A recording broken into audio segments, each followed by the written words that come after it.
Shri Venkateswara gold తాకట్టులో ఉన్న మీ బంగారాన్ని విడిపించి కొనబడును.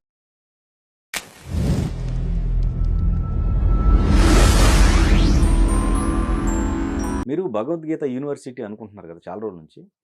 పవన్ కళ్యాణ్ గారిని అప్రోచ్ అవ్వచ్చు కదా మీరు? ఈ మధ్య కాలంలో మేము ఏమనుకున్నామంటేనండి, పవన్ కళ్యాణ్ గారిని డెఫినెట్గా అప్రోచ్ అవుతామండి. ఎందుకంటే ఒక్క పదంతో కనెక్ట్ అయ్యాడు ఆయన కోట్ల మందికి. సనాతన ధర్మ బంధువులందరికీ కనెక్ట్ అయ్యాడు. ఆ కనెక్ట్ అయిన పదం పేరే సనాతన ధర్మం. దీనికి సనాతన బోర్డు ఉండాలి అని ఆయన అన్నాడు. అన్న తర్వాత అటు నుంచి కార్యాచరణ ఇమ్మీడియట్గా ఒక రాజు మాట్లాడాడంటే అది శాసనం అయిపోవాలి. వెంటనే ఒక మీటింగ్ పెట్టి దానికి ఇక్కడ సనాతన ధర్మంలో ప్రచారం చేయటంలో లేదా దాన్ని అధ్యయనం చేసిన వాళ్ళలో బలంగా ఎవరున్నారు ఓ 10 మందిని పెట్టి వెంటనే ఆ నెక్స్ట్ వీకే మీటింగ్ జరిగిపోవాలి. కానీ ఇది చాలా గ్యాప్ వచ్చేసింది. దానికి నేను బాధపడుతున్నా. ఇమ్మీడియట్గా చేసేది తప్ప అది ఆ రోజు వేదిక మీద ఒక పాయింట్ అయిపోకూడదు. ఆ రోజు వేదిక మీద ఆ పాయింట్ అయిపోయేది మ్యూట్ అయిపోవడానికి వీల్లేదు. అనగానే అందరూ జాగ్రత్త అయిపోయారు. ఇప్పుడు చెప్పండి, మేము చేయడానికి సిద్ధంగా ఉన్నాం, అందరూ లేచి నిలబడ్డారు, మీరు వెళ్ళిపోయారు. అలా ఉండటానికి వీల్లేదు. మేము లేచి నిలబడ్డాం, మళ్ళీ మేము కూర్చోవడానికి వీల్లేదు. లేచి నిలబడి మీరు ఎటు వెళితే అటు వెళ్ళి మీతో కూర్చొని దాని గురించి డిస్కస్ చేసి మిమ్మల్ని పరమాత్మగా భావించి ధర్మం ఎవరి నోటి వెంటైతే ఆ శబ్దం వెలువడుతుందో అతను ఖచ్చితంగా పరమాత్మ అనుగ్రహ పాత్రుడే, అది ఫీల్ అవ్వాలి. ఆ పిలుపు కోసం మాలాంటి వాళ్ళందరూ అందరూ వెయిట్ చేస్తున్నాం. ఈ మధ్యకాలంలో భగవద్గీత, సంపూర్ణ భగవద్గీతని యూట్యూబ్లో దాన్ని వీడియో మేము ఇంతకాలం చేసిన ఇంత ప్రాజెక్ట్ని మేము ప్రజలకి ఉచితంగా అందించడానికి మేము ప్రయత్నం చేస్తున్నాం. అది 2-3 నెలల్లో సాధ్యపడుతుంది. అది పవన్ కళ్యాణ్ గారు, చంద్రబాబు నాయుడు గారి చేతుల మీదుగా ఆంధ్ర రాష్ట్రంలోనూ, అది రేవంత్ రెడ్డి గారి చేతుల మీదుగా ఈ రాష్ట్రంలోనూ దాన్ని ప్రజలకు అంకితం చేయబోతున్నాం. సో ఆ ప్రయత్నంలో వెళ్ళినప్పుడు ఈ మెమోరాండమ్స్ అన్నీ ఇలా చేయండి. అసలు ఇంకొకటి కూడా చూడండి, ఇది హిందూయిజం అంటున్నాం. దీన్ని తాపత్రయపడే వాళ్ళని మీరే ఐడెంటిఫై చేసి పిలవాల్సింది పోయి మనం అప్లికేషన్స్ తీసుకువెళ్ళటం ఏంటండి? ఇది ఎంత దారుణమైన స్థితి. అది గురువు అడుక్కుంటాడండి? మీరు గురువుల దగ్గరికి రారా? మేము ఇలా అనుకున్నాం, ఇది మా ప్రభుత్వం నడిపించడంలో, ఇది కూడా ధర్మాన్ని రక్షించడంలో ఇది కూడా భాగమే, మీతో పెడతాం. టెంపుల్స్ ఏమిటి? ఈ ఆచార్యులు ఎవరు? వీళ్ళని స్కూల్స్కి తీసుకువెళ్ళటం ఎలా? వాడు ఏడుస్తాడు. కొంతమంది కొన్ని చోట్ల చూశాను, మీరు స్కూల్స్లో భగవద్గీత నేర్పిస్తే వాళ్ళు ఫీల్ అవుతారు, మా ఖురాన్ కూడా చెప్పండి, వాళ్ళు ఫీల్ అవుతారు. అవన్నీ మతాలు రా నాన్న, నీకో స్పష్టత ఉండాలి. ఇది ఈ దేశపు జ్ఞాన సంపద. అందుకని ఈ దేశం గురించి చెప్పే, ఈ దేశం హిస్టరీ, ఇది హిస్టరీ. ఈ హిస్టరీని మన పిల్లలకి వాళ్ళకి అందజేయడంలో భాగంగా భగవద్గీతలో ఏముందో చెప్పాలి. ఇప్పుడు మీరు చూడండి, రాబర్ట్ క్లైవ్ వాడు రాసుకున్న సెంట్ ఏంటి? మనకు పాత రోజుల పాటలు ఉన్నాయి చూడండి, ముంతాజు బేగం ముక్కు పుడక ఎంత ఏమిటి, ఇవే మనం చెప్పుకుంది. ఔరంగజేబు గురించి నేర్చుకున్నాం. అతి దుర్మార్గుడు చరిత్రలో ఔరంగజేబు అనే పదం మనకు వినపడకూడదు, కానీ చరిత్ర పేరుతో మన పాఠాల్లోకి తీసుకెళ్ళిపోయి వాడు. ఇప్పుడు మనం గాయకులం అండి, కానీ గానం ఎక్కడన్నా వినిపిస్తే గొంతు కోసేసేవాడు. గానం అంటే పాట అంటే ఈ ప్రపంచంలో శిశురువేత్తి పశురువేత్తి వేత్తి గానరసం పని అన్నాను చూడండి. జంతువులు కూడా పులకిస్తాయి ఆ సౌండింగ్ వింటే. అది మొక్కల మీద కూడా ప్రయోగం చేసి అవి ఏపుగా ఎదుగుతున్నాయి. అంటే సంగీత ప్రభావం, ఆ శబ్ద ప్రభావం, అంటే సంగీతంలో అంత సైన్స్ ఉందన్నమాట. ప్రకృతి మొత్తాన్ని, సకల జీవరాశుల్ని అవి ఏమంటారు, ఆనంద పెట్టే ఏదో ఆ తరంగాలు ఏవో ఉన్నాయి. జగదీష్ చంద్రబోస్ దగ్గర నుంచి ఎంతోమంది ప్రయోగాలు చేసి, అలాంటిది అసలు సంగీతం అంటే, సాహిత్యం అంటే, శబ్దం అంటే, స్వరం అంటే పడనివాడు సృష్టిలో వాడొక్కడే. ఇంకొకడు హిందువుల్ని టార్చర్ పెట్టేసి వాళ్ళు మ్యాక్సిమం చాలామందిని కన్వర్ట్ కాకపోతే మతం మారకపోతే చంపేసిన ఇంకొక టిప్పు సుల్తాన్ అని ఇంకొక దరిద్రుడు ఉన్నాడు. అతను కూడా ఉంది, అతను కూడా ఉంది ఈ దేశంలో. అసలు నాకు ఇది చాలా విచిత్రం. ఇంత నిద్రపోతున్న వ్యవస్థలో, అంటే నిద్రపోతున్న పరిపాలకుల కింద మనం ఇంత దారుణమైన స్థితిలో బతుకుతున్నామా అనిపిస్తుంది స్వామి. మనలాంటి వాళ్ళు ఆ టిప్పు సుల్తాన్ని జయంతి చేయాలట. అది అక్కడ బెంగళూరు దగ్గరలో ఏదో ఉంది. ఆ ప్రదేశాన్ని చాలా గొప్ప పర్యాటక ప్రదేశంగా గుర్తించి టిప్పు సుల్తాన్ జయంతి చేయాలటండి. ఇక్కడ కొంతమంది అడుగుతున్నారు. మీరు నెట్ కొడితే అసలు కొన్ని అయితే అసలు ఈ దేశం నుంచి మీరు సబ్జెక్టు తవ్వుతున్న కొద్దీ ఈ దేశం ఇవాళ ఈ స్థితిలో, ఇంత దారుణమైన స్థితిలో ఉండటానికి కారణం ఎవరని తవ్వుతుంటే మనం ఇంతకుముందు పూజించిన వాళ్ళే, గౌరవించిన వాళ్ళే, మనం జయంతులు చేస్తున్న వాళ్ళే అనేది ఇప్పుడిప్పుడే తవ్వి బయట పెడుతుంటే అసలు బుర్ర పనిచేయట్లేదు మనకి. మీ దేశం మాకు మా దేశం కావాలి, మీ దేశంలో మొక్క కట్ చేసి అది మా దేశంగా ఇవ్వండి అని దాన్ని మన దేశంలో మొక్కని పాకిస్తాన్గా ఒక విభజిస్తే ఈ ముస్లిమ్స్ అందరూ అక్కడికి వెళ్ళిపోతుంటే ఈ మధ్యలో మహానుభావులు, ఈ మధ్యలో పెద్దవాళ్ళు భవిష్యత్తు దార్శనికత లేక, భవిష్యత్తులో ఏమవుతుందో తెలియక, ఒక్కొక్క జాతికి ఒక్కొక్క మైండ్ సెట్ ఉంటుంది, అది జాతి మైండ్ సెట్, అది తెలుసుకోలేక మీరు ఇక్కడ ఉండేవాళ్ళు ఉండొచ్చు, అక్కడికి పోయేవాళ్ళు పోవచ్చు అని ఇంకా అక్కడ భూభాగం ఇచ్చేసిన తర్వాత కూడా వీళ్ళని నెత్తిని పెట్టుకుని వీళ్ళని చాలా గౌరవించి, నెత్తిని పెట్టుకోవడం బాగుంది, గౌరవించడం బాగుంది, అన్ని రకాలుగా బాగుంది. వీళ్ళల్లో మళ్ళీ ఒక వర్గం ఇప్పుడు చూడండి, మొన్న బయటపడింది, డాక్టర్స్ ఉన్నారండి అందులో. ఈ దేశాన్ని నాశనం చేయటం వెనకాల వేసే పథకాల్లో ఈ దేశంలో అటు ప్రభుత్వ వ్యవస్థలోను ప్రైవేటు వ్యవస్థలోను పెద్ద పెద్ద వ్యవస్థల్లో పాతుకుపోయి ఉండి అండర్ కరెంట్గా వాళ్ళ ఎజెండా, వాళ్ళ ఇది ప్లాన్ చేస్తున్న వాళ్ళు. ఇంటెలిజెన్స్ ఏం చేస్తోంది? ఈ దేశంలో వీటన్నిటికీ మూల కారణం హిందువులు జాగృతం కాకపోవడమే, సనాతన ధర్మీయులు జాగృతం కాకపోవడమే. హిందువులు అది మతం అనుకుంటున్నారు, కాదు, జ్ఞానం. అది ఉత్తమ జీవన విధాన మార్గం, ఉన్నత వ్యక్తిత్వ వికాస బోధనం. అందుకనే నాన్న గీత నేర్చుకోండి, రాత మార్చుకోండి అని చెప్తోంది. మేము గీత నేర్చుకోండి, రాత మార్చుకోండి, ఇంటింటా గీతా జ్యోతుల్ని వెలిగించండి, భారతీయ సనాతన ధర్మ జ్యోతులై ప్రకాశించండి అని చెప్తున్నాం. మీరు సింపుల్గా మీ అమ్మనంటే ఊరుకోవట్లేదు, మీ నాన్నంటే ఊరుకోవట్లేదు, మీ మీ మీ ప్రాపర్టీస్ మీద ఎవరన్నా కన్నేస్తే ఊరుకోవట్లేదు, మీ పిల్లల్ని ఏమన్నా అంటే ఊరుకోవట్లేదు. కానీ మీరు నమ్ముకున్న ధర్మాన్ని ఎవడు ఎంత సర్వనాశనం చేసినా మీరు బయటికి రావట్లేదు. అంటే దాని అర్థం ఏంటంటే ఇది కూడా తెలుసుకోవాలి హిందువులు. దాని అర్థం ఏంటంటే అది నాది అని 100% ఫీల్ అవ్వట్లేదు అనమాట. అంతే కదా? మా నాన్న అని ఫీల్ అవుతున్నారంటే అది అక్కడ 100% అంకిత భావం ఉంది. నాన్న నేను వేరు కాదు, మా అమ్మ నేను వేరు కాదు, నేను నా భార్య వేరు కాదు, నేను నా బిడ్డలు, నా ఆస్తులు ఇవేవి వేరు కాదు. ఎవడు దాని మీద చేసినా తోలు తీస్తా, తాట తీస్తా అంటున్నారు. మరి అంటే ఇక్కడ దేవుని మాత్రం వేరు. రోజు వారి దగ్గరికి వెళ్ళి రోజు వారి దగ్గరికి వెళ్ళి దండం పెట్టుకుంటున్నావు. కానీ ఆ విగ్రహాన్ని, ఆ దేవాలయాన్ని కూలగొడితే మాత్రం అబ్బాయి ఆఫీస్ టైం అయిపోయింది, నేను వెళ్ళి ఇవాళ నాకు లీవ్ దొరకదు, ఇవన్నీ ఎవరు చేస్తాడు అని కొంతమంది టైం తీసుకుని కెమెరాల ముందుకు వస్తే వాళ్ళేమో బీజేపీ వాళ్ళు అవుతున్నారు, వాళ్ళేమో వీడు బీజేపీ అని. అది సీరియస్గా తీసుకోవట్లా. ఇక్కడ రోడ్డు మీదకి రావాల్సింది సాధారణ ప్రజలు. ఇది నేను ఏమంటానంటే ప్రపంచానికి తెలిసినప్పుడు వస్తుంది ఒక్కొక్కటి. ఇది కరెక్ట్, చాలా చాలా గొప్ప మాట. ఇది ఎక్కడదంటే చాలా బాగా చెప్పారు అంజు గారు. మన ఇంటి దాకా వస్తే గానీ ఈ పెయిన్ తెలియదండి. ఎగ్జాక్ట్లీ. ఇది నాది అని ఫీల్ అయితే గానీ ఆ పెయిన్ తెలియదు అంజు గారు. పెయిన్ తెలియదు.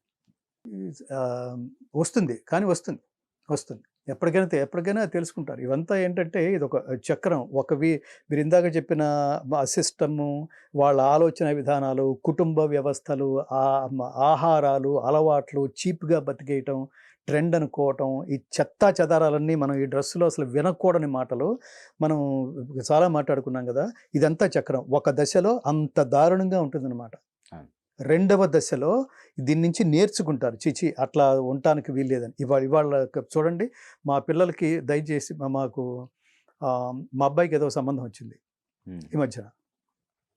వాళ్ళ పిల్ల గురించి ఆయన అన్నీ పంపించాడు. అసలు అవన్నీ చాలా ముచ్చటగా ఉన్నాయి. అందులో ఆయన చివరిగా ఏం రాశాడు? మా అమ్మాయి సనాతన ధర్మ మార్గంలోనే ఉంటుంది, ఆ అమ్మాయి ఆహారం అలవాట్లు అన్నీ ట్రెడిషనల్గా ఉంటాయి, తనకి మందుగా లిక్కర్ కానీ సిగరెట్లు కానీ మాంసాహారం కానీ ఇవేవి తనకి అలవాట్లు లేవు, అలా పెంచాం అని గర్వంగా చెప్పుకుంటున్నాడండి ఆయన. అంటే చాలా మంది ఎంత దుస్థితిలో ఉన్నారో చూడండి. బ్రాహ్మణుల పిల్ల, ఆ పిల్ల నేను ఇంకా కొన్ని వింటుంటే అసలు చాలా చాలా ఆడపిల్లలు ఏంటి మన ఛానల్స్లో చూస్తున్నాం. వీళ్ళని చూసి ఎంతమంది ప్రభావితులు అవుతున్నారు. వీళ్ళు డ్రెస్సులు ఇష్టం వచ్చినట్టు వేసి నన్ను నా డ్రెస్సుని కామెంట్ చేస్తావని ఏడుస్తుంది ఏంటి ఒక ఆవిడ. నువ్వు ఎలా ఉన్నావో అలా కామెంట్ చేస్తున్నారు. నువ్వు అలా ఎందుకున్నావు అంటే వాళ్ళని ఆకర్షించడానికి అలా ఉన్నావు అని నిస్సిగ్గుగా చెప్తున్నావు. నువ్వు అలా ఉండొచ్చా? నీకు పిల్లలు కూడా ఉన్నారు. అలా అంగాంగ ప్రదర్శనతో డ్రెస్సులు వేసుకుని, కుర్చ డ్రెస్సులు వేసుకుని జనాలకు కనిపించచ్చా? రేపు వాడు పెద్దాడైన తర్వాత నీ మీద ఏ అభిప్రాయం ఉంటుంది వాడికి? అసలు ఇప్పుడు ప్రస్తుతం నీ ఇంట్లో ఉన్న భర్త అసలు వాడి ఏమిటి అమాయకుడా, అసలు అజ్ఞాన, వాడు చెప్పలేకపోతున్నాడా? చెప్పినా నువ్వు వింటలేదా? మన గర్ల్ ఫ్రెండ్ సినిమా వచ్చింది చూసారా? దాంట్లో ఒక అమ్మాయి చున్నీ ఇటు తీసేసింది కదా, నేను ఇలానే బతుకుతాను. అదే నేను ఏమంటానంటే దానికి వెంటనే సమాధానం లేకపోవటం వల్ల, తల్లిదండ్రులు చెప్పకపోవటం వల్ల, ఇది తప్పని చాలామంది ఖండించకపోవటం వల్ల, నేను అదే అనేది దాని కింద కామెంట్స్ చూడండి. ఇష్టం వచ్చినట్టు మాట్లాడుతుంటే మళ్ళీ నువ్వు హర్ట్ అవుతావేంటి? అసలు నువ్వు తెలివిగల దానివా, అజ్ఞానివా? ఏ స్థితిలో అంటే కనీస జ్ఞానం, సాధారణ జ్ఞానం కూడా లేదనమాట ఆ తల్లికి. దారుణమైన డ్రెస్సుల్లో జనాలకి కనిపిస్తూ వాడు ఏదైతే జనాలకి కనిపించి వాళ్ళ అనారోగ్యకరమైన భావోద్వేగాల్ని రెచ్చగొట్టి అంగాంగ ప్రదర్శనతో వాడు బలహీనతని, ఇది దారుణమైన ఇది అంజు గారు, వాళ్ళ బలహీనతల్ని రెచ్చగొట్టి క్యాష్ చేసుకునే ప్రయత్నంలో కాకపోతే ఈ వేశ్యా ప్రకటన ఎందుకు అంటున్నా. అది వేశ్యల్ని అవమానించడం కోసం వాళ్ళు కూడా అవసరమైనప్పుడు మాత్రమే. వీళ్ళేమిటిది భుక్తి కోసం, వీళ్ళేమిటండి? ఏమి కర్మది? నీకు అందం ఉంది, ఆహార్యం ఉంది, బంగారు, నిజంగానే వెళ్ళి బంగారు తల్లులాగా కనిపిస్తారు. ఈ కర్మ ఏమిటి? జ్ఞానం పక్కనే అంత అజ్ఞానం ఏమిటి? ఈ దైవం అనుకునే పక్కనే ఆ రాక్షసత్వం ఏమిటి? అది అసలు క్షుద్రం హృదయ దౌర్బల్యం త్యక్తోత్తిష్ట పరంతప అంటాడు. నీచమైన ఈ మనోదౌర్బల్యమును వీడి యుద్ధమునకు సంసిద్ధుడు వైలే. నాకు టాలెంట్ లేనప్పుడే నేను ఇవన్నీ విప్పుకోవాల్సి వస్తుంది. టాలెంట్ ఉన్నప్పుడు ఎందుకండి? నేను ఇతరత్రా నాకేమీ లేదనమాట. నాకేమీ ఏ రకంగా నేను నేర్చుకోవడానికి సిద్ధంగా లేను. ఈజీగా డబ్బు వచ్చేసేయాలి. అందుకని ఏం తీసేస్తే డబ్బు వచ్చేస్తే అది ఆ రకంగా ఎవరి దగ్గర వాడు చెప్పిన దరిద్ర పనులు చేస్తే ఈ ఫలానా సీరియల్లో అవకాశం వస్తుంది. ఇది చూడండి, ఇది ఇంకొకటి. వీడు బిగ్ బాస్, అసలు సుప్రీం బాస్ శ్రీకృష్ణ పరమాత్మ మర్చిపోయారు. నేను ఏమంటానంటే ఈ మైండ్ సెట్ ఏమిటి? అప్పుడు ఏమవుతుందంటే మళ్ళాంటి వాళ్ళు కాసేపు ఇదేదో మనం ఆవేశంగా ఏదేదో మాట్లాడతాం, కానీ తర్వాత కాలంలో తత్ఫలితాన్ని మీరు అనుభవించబోతున్నారన్న విషయం గుర్తు పెట్టుకోండి. సమాజం చాలా తెలివైంది, చాలా తెలివైంది. నువ్వు చేసిన పని వల్లే నువ్వు బాధపడుతున్నావు. వాడు అందుకనే కామెంట్ పెట్టాడు. ఆ కామెంట్ని తట్టుకోగలిగే స్థితిలో ఉన్నప్పుడు మాత్రమే నువ్వు వెలయాలుగా ప్రదర్శింపబడు. వాడు ఊరికే అండు. పట్టు చీరలు కట్టుకున్న వాళ్ళని వాడేమండు. అంటే ఇక్కడ ఇంకోటి కూడా వచ్చిందండి. ఇదే మరి హిందువులు అన్నావు చున్నీలు తీయమని, మరి బోర్కాల్ని తీయమని అనొచ్చుగా స్టేట్మెంట్.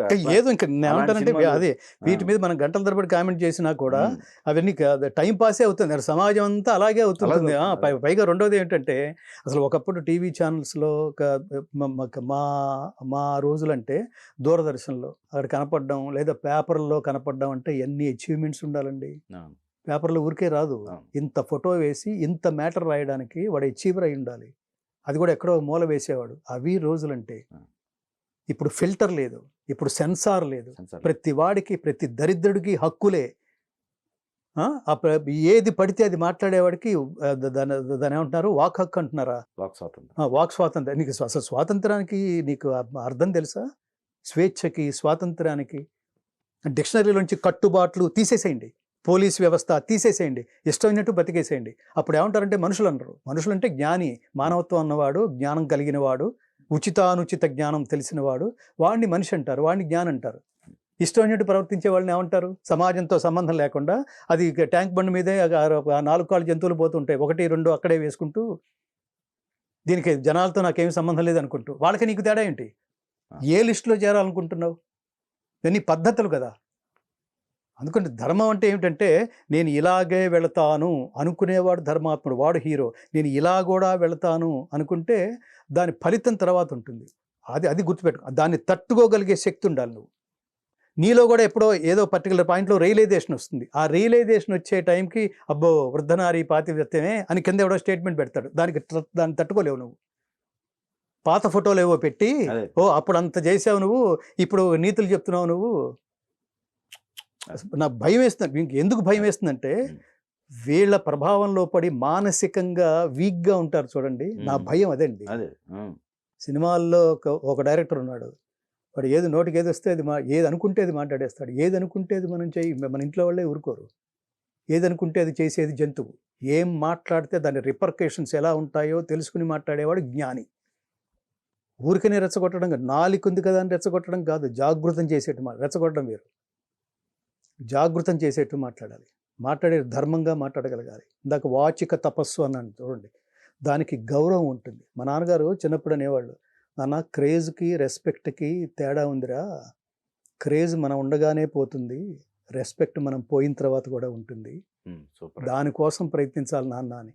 ఇలాంటి మాటలన్నీ చెవిని పడ్డం వల్ల కదా ఈ సినిమా పాటలన్నీ ఇవన్నీ ఎక్స్పైరీ డేట్స్ ఉన్నవి.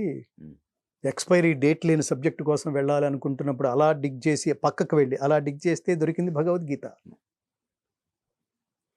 అందుకని పిల్లలతో తల్లిదండ్రులు ఎప్పుడూ టచ్లో ఉండాలి, ఎప్పుడూ గమనిస్తూ ఉండండి, ఎప్పుడూ మాట్లాడుతూ ఉండండి. వాడి ఇంట్లోంచి బయటకు వెళ్ళిన తర్వాత వాడి ఐడియాలజీ ఏమిటో తెలియదు, అవును. ఎవరితో తిరుగుతున్నాడో తెలియదు. అందుకని వాడు చదువుకుంటున్నాడు అని వదిలేసేయద్దు. అక్కడి నుంచి ప్రారంభం అవ్వాలి. అక్కడి నుంచి ప్రారంభమై నీ బాల్య దశ నుంచే సనాతన ధర్మం, హిందూయిజం, దానికోసం ఎంతమంది ప్రాణత్యాగం చేశారు, ఎంతమంది జీవితాలను అర్పించారు, ఎంతమంది తపస్సులు ఉన్నారు. శంకరాచార్య దగ్గర నుంచి ఈ పేర్లు తెలియద్దు, శంకరాచార్య, వివేకానంద, ఈ పేర్లు మన పిల్లలకి తెలియద్దు. వాళ్ళు జాతికి చేసిన సేవ ఏంటో తెలియద్దు. వెళ్ళిపోయిన శంకరాచార్య కాదు, మన మధ్యనే ఉండి ధర్మాన్ని ఆచరించటంలో ఎవరితోనో అతనికి ఈ ఈ ఈ కైండ్ ఆఫ్ నెగిటివ్ రిలేషన్స్ లేవు. నరేంద్ర మోడీ అతను మొన్న నేను ఎక్కడో చెప్తున్నాను, ధర్మో రక్షత రక్షిత లాగా. దాని అర్థం ఏంటి? ధర్మాన్ని రక్షిస్తే అది నిన్ను రక్షిస్తుంది. అలాగే ఈ దేశాన్ని కూడా ఈ దేశంలో ఉన్న ఈ 100 కోట్ల మంది జనాభా మోడీని ఒక్కడిని రక్షించుకోగలిగితే మోడీ ఈ దేశం మొత్తాన్ని రక్షిస్తాడు. అతనొక్కడే. ఇది నేను పార్టీ నాది కృష్ణ సిద్ధాంతం. నమే ద్వేషోస్తి నా ప్రియ. నాకు పార్టీలు కానీ వ్యక్తులు కానీ ఇది కాదు. ఎవడు ధర్మాత్ముడో నేను వాడి పక్కన ఉంటా. అతనికి డబ్బు అక్కర్లా కదా, డబ్బు అక్కర్లేదు, ఆస్తులు అక్కర్లేదు. ఈ దేశం రక్షణ కఠినంగా. అతను కాకపోతే పాకిస్తాన్ మీద ఆ రకంగా రియాక్ట్ అయ్యేవాడు ఎవడన్నా ఉంటాడండి? ఏమో ఇప్పుడు అది వాడు పైగా ఎంత ధైర్యం కాకపోతే బిన్ లాడెన్ ఒక ఉదాహరణ అండి. అమెరికా లాంటి అగ్రరాజ్యమే బిన్ లాడెన్ పట్టుకు 10 సంవత్సరాలు పట్టినట్టు. 10 సంవత్సరాలు ఇతను వెంటనే ఎలా దాన్ని అది నీ దిక్కును చోట చెప్పుకో అన్నట్టుగా వాడు మీ మోడీకి చెప్పుకో. ఎంత ధైర్యం అండి! అంటే ఎవడు ఏమి చేయలేడనా? అది వాడి బలం, వాడి ధైర్యం కాదండి, మన బలహీనత, మన అసమర్థత, హిందువుల అసమర్థత అంటున్నా నేను. ఇంకోటి గొప్ప విషయం ఏంటంటే వీరనారులే క్లియర్ చేసుకుని వచ్చారు ఆపరేషన్ సింధు. అది కదా అది ఇవన్నీ ఐడియాలజీస్ అంటున్నారు. దాన్ని ముందుకు తీసుకురాగలిగే, మీరు పార్టీ అన్నారనుకోండి, దాన్ని ముందుకు తీసుకొచ్చి ఈ దేశం అస్తిత్వాన్ని, ఈ దేశం పూర్వవైభవాన్ని, సనాతన ధర్మాన్ని కాపాడగలిగేవాడు మోడీ ఒక్కడే. తప్పకుండా మీ కూడా ఖచ్చితంగా ఇంప్లిమెంట్ కావాలి. చాలా కృతజ్ఞతలు. మీరు ఇప్పుడు అయ్యప్ప మాలలో ఉన్నారు. ఖచ్చితంగా ఆ పరమేశ్వరుడి ఏమంటారు ఒక భావనగా నేను భావిస్తాను, ఆశీస్సులుగా భావిస్తాను. స్వామి జయ శరణం అయ్యప్ప. జై శ్రీకృష్ణ, జై శ్రీరామ, జై శ్రీ. ఓం నమ శివాయ. భారత్ మాతాకి జై.